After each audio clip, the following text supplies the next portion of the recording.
I'm going to show you the process of a recent thing that I've been working on. It's a Zelda portrait, and I'm doing it in the style of Sir Edmund Layton, one of my favourite artists of pre-raphaelite origin.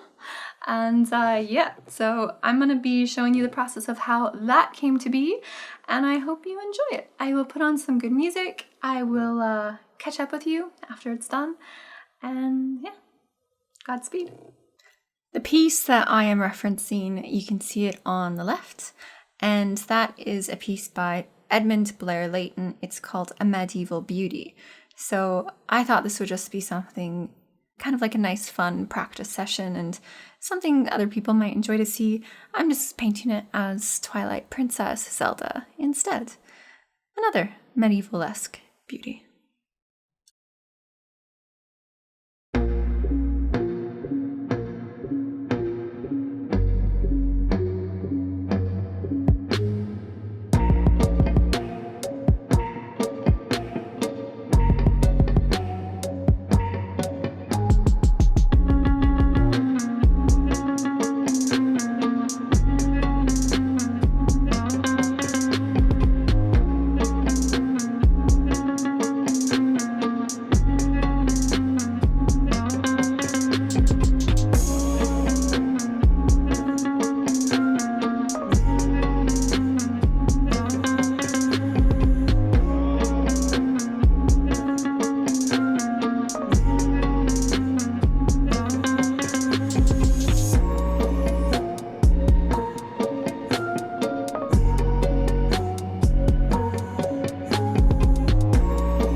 So, I know it seems kind of boring because it's only a portrait. It's not like a full body piece and there's nothing really interesting happening. It's just Zelda kind of like looking pretty. But I like that. I really do like just portraiture.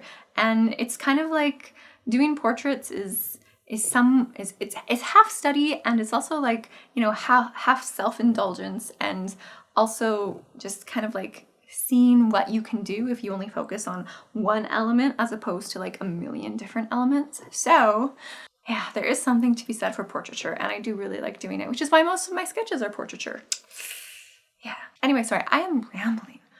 You guys gotta stop me when I get like this because I just keep on talking and talking and talking, and then you get bored and leave, and I don't get the watch hours on YouTube to monetize.